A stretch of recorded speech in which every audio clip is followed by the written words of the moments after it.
ในห้อนแห้งทุกคนเลยห่าง ABK จักเขาเจ้าขายยังเดียวบ่พรสิขึ้นยางเบิ่งว่ามันมียังได้ในห่าง ABK แต่บ่พรเลี้ยวไปเบิ่งนี่คือแบบมีคนขายกับข้าวข้างล่างเนาะอันนี้บ่พรก็มาอยู่ไซนี่อยู่ทางขึ้นเนาะเขาเรียกยังนี่ทุกคนสนามสนามกีฬาอะไรอย่างนี้แห่งชาติเนาะพอนานไม่ค่อยได้เนาะทุกคนนี่ทุกคนถึงที่ประเทศไทยนี่เจริญแต่ว่าคนเฮามันก็มีได้ทุกคนเลยคนเป็นแสนเป็นล้านก็มีคนที่แบบว่ามักง่ายเนาะแต่ว่าก็มีโซนหน่อยเนาะมีโซนหน่อยมีล้านคนนี่สิมีแบบคนหนึ่งเนาะหรืออาจสิบ่แม่นคนไทยก็ได้เนาะที่ว่าถิ่มเนาะเห็นบ่นี่ขยะนี่ทุกคนพระเจ้าถิ่มขยะเนาะเห็นบ่นี่คอยถ่ายเบิ่งเดี๋ยวสิหาว่าบ่พรสร้างภาพบ่แม่นได้เนาะนี่ถ้าเป็นของบ่พรนี่ให้บ่พรนี่มีอันเป็นไปเนาะนี่แต่ว่า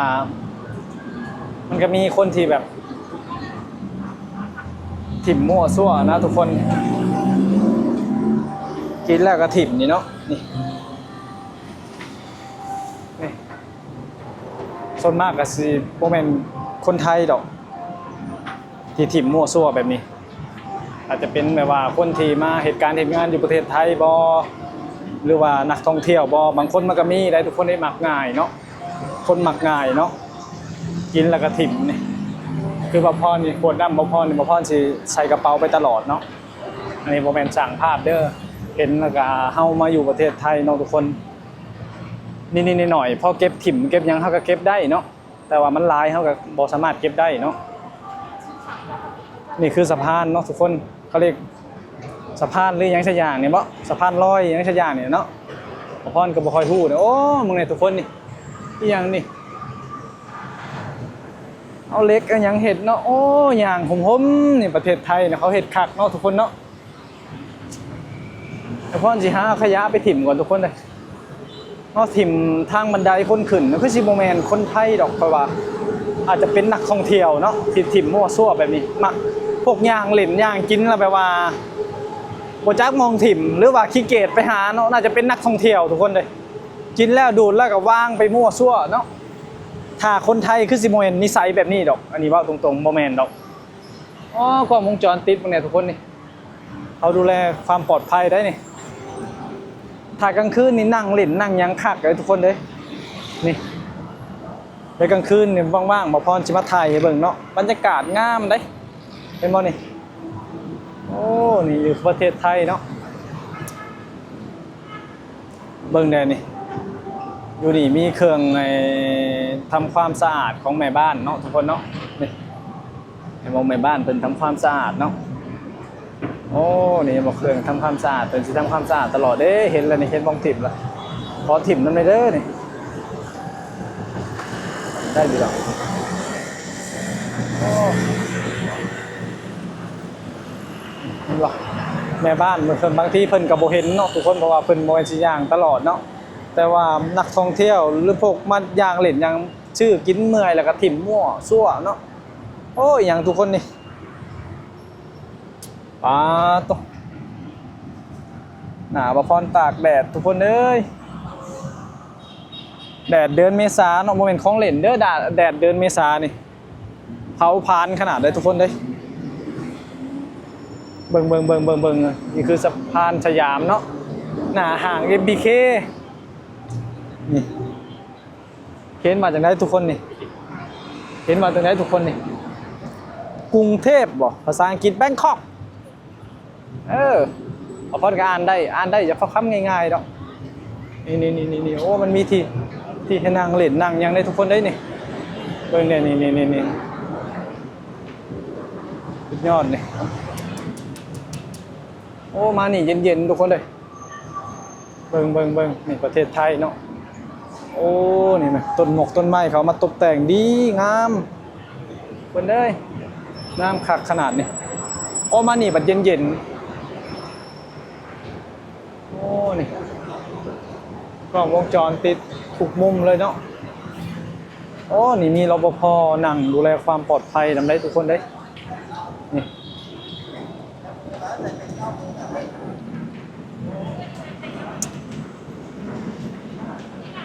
พอนั่งดูแลความปลอดภัยเนาะมีต้นไม้ปลูกงามมาดิเนี่ยสามารถนั่งได้โอ้เป็นเล็กเป็นหินสร้างเห็ดเนาะงามมาดิทุกคนเลยป้าต้องรถไฟฟ้าแล่นล่ะ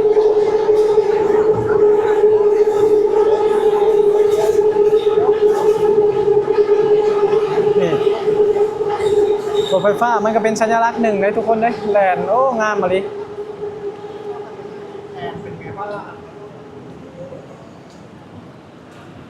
เดี๋ยวบุพรจิพาเขาไปย่างมือห่าง MBK เนาะทุกคนว่า MBK มันมียังไง MBK ในส่วนมากจะเป็นต่างชาติเนาะบุพรมาเมื่อนั้นเห็นต่างชาติย่างหลายเด้อทุกคนต่างชาติมักย่างเล่นโอ้ฮ้อนอันนี้ทุกคนเลย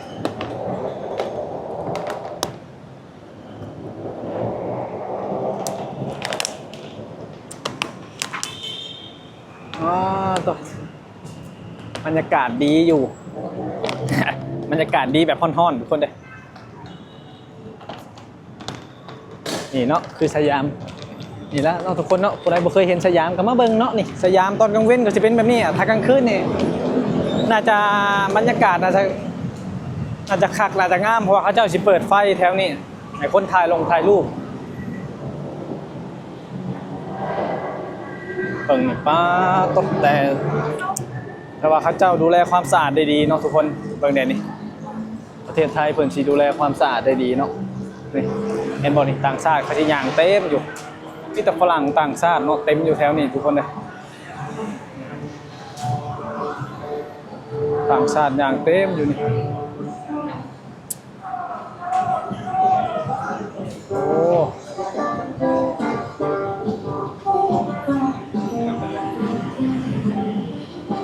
นี่ทุกคนนี่มีทางขึ้น MBK นี่ยินดีต้อนรับสู่ MBK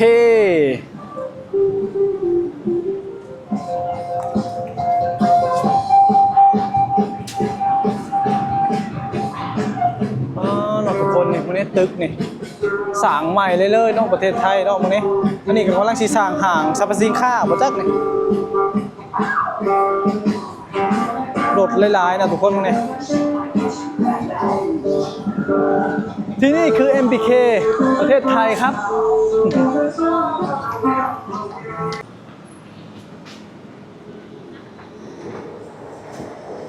ผู้ใดมันลืมแว่นตาอยู่นี่เนาะ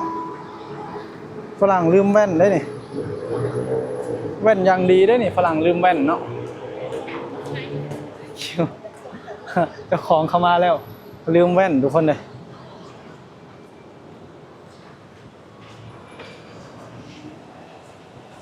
โอ้รถตุกๆเนาะทุกคนโมเมนต์รถตุกๆรถยังไงนี่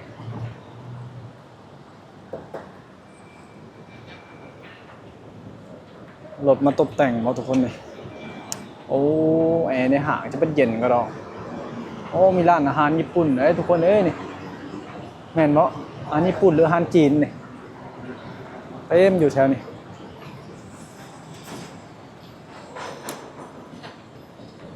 บรรยากาศดีเด้อห่าง MBK นี่เนาะอันนี้บ่พรย่างรอบๆอยู่เนาะทุกคนเพราะว่านี่คือข้างรอบๆห่างข้างบนเนาะเดี๋ยวพรสิเข้าเบิ่งข้างในว่าเขาเจ้าขายยังแดนี่คือห่างถ้าเป็นอาหารญี่ปุ่นอาหารจีนเขาสิตกแต่งต้นดอกซากุระบ่ทุกคนนี่งามเด้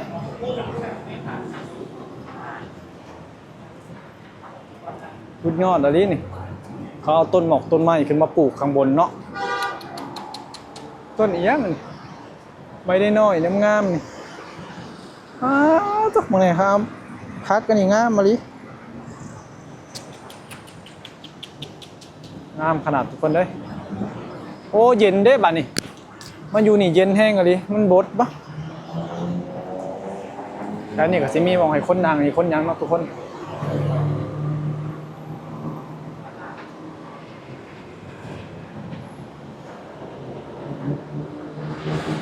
ฝรั่งเขาก็หมักยิ้มได้ทุกคนเด้ต้นเนี่ยต้นพัสเมกบ่นี่โมแมนอยากคือโมแมนต้นพัสเมกจักต้นอีหยังเบิ่งอันนึงก็จะคือต้นพัสเมกโมแมนบ่โมแมนดอกอ๋อทุกคนไปหาทางเข้าห่างก่อนบัดนี้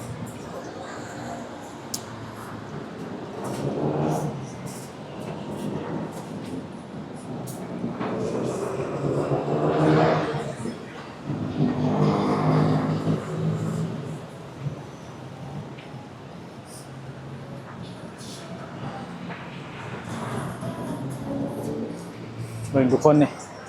ที่เขานั่งเล่นเขาเฮ็ดให้นั่งเล่นงามมะลิ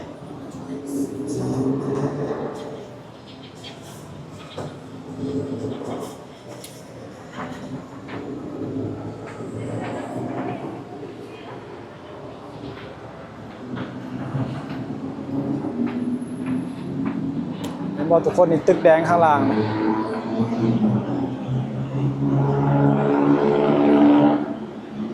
ข้างล่างเห็นบ่ตึกแดงข้างล่างนี่คนสิย่างเต็มอยู่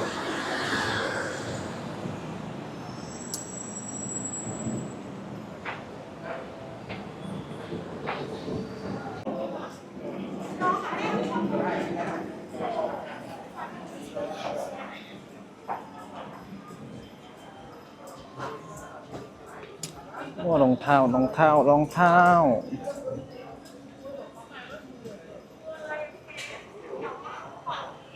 คนหลายดิอิม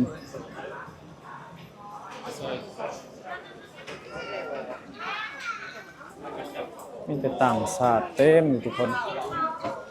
ต่างชาติ MBK มีแต่ต่างชาติ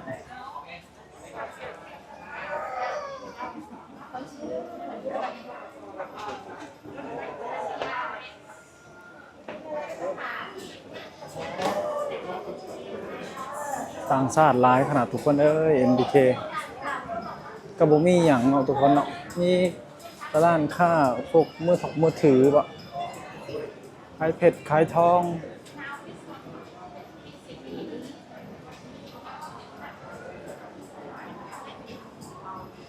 โอ้ข้างล่างขายเสื้อผ้า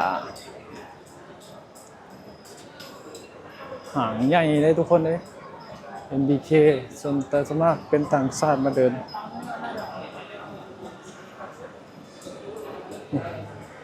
นี่จะต่างชาติเต็มอยู่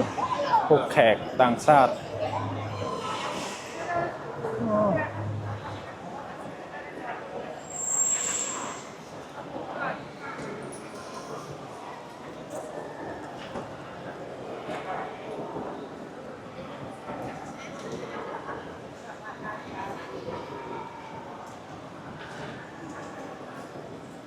นี่จะเสื้อผ้า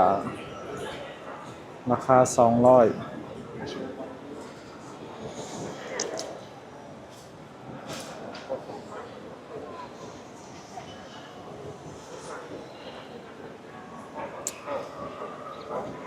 กับบุมียังหลายเนาะทุกคนเราพรสิออกแล้ว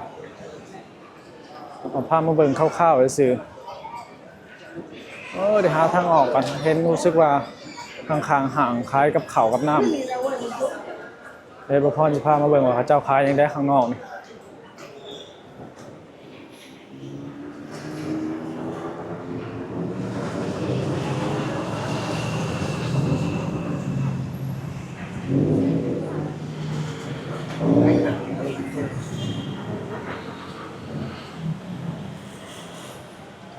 พวกเสื้อผ้ากระเป๋ารองเท้า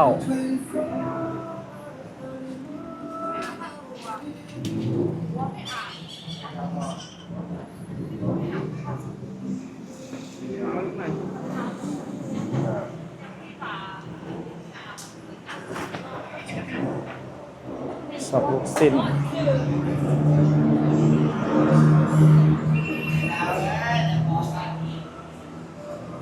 ก็บ่มีอ่ะ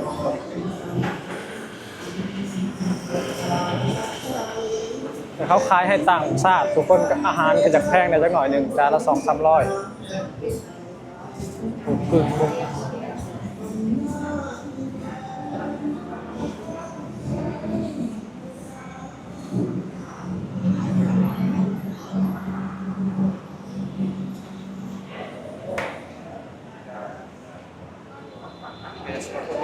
นี่เลยเขาขายให้ต่างชาติจานละ200-300-400ทุกคนเลยเพราะว่ามีแต่คนแขกเด้อท่านกระเป๋ากระเป๋า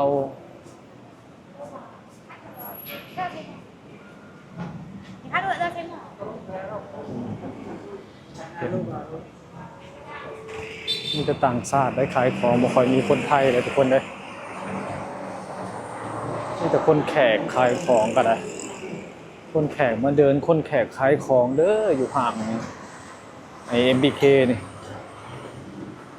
ของก็อยากสีแพงๆจะหน่อยนึงแขกขายแขกแหละวันนี้ต่างชาติมาเที่ยวต่างชาติก็มาขายให้ต่างชาติเอง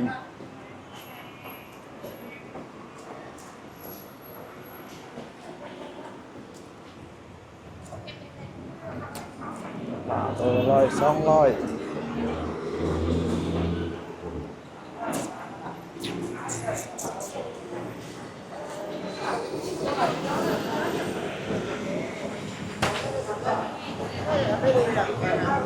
ต่างชาติขายแม่ค้านี่บ่มีฮอดคนไทยช่ำทุกคนเลย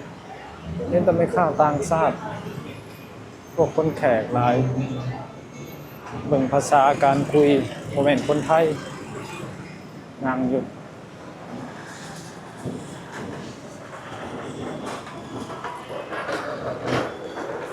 คนไทยก็มีส่วนหน่อยเป็นมากที่จะไม่ค่าเป็นคนแขก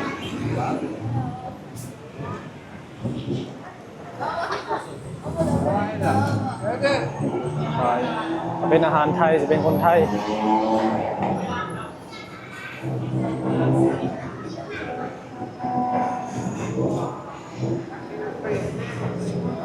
มืดแหละทุกคนเลยไม่มีอย่างเด็กก็ฮอดสะพานมองที่เขาเริ่มเขา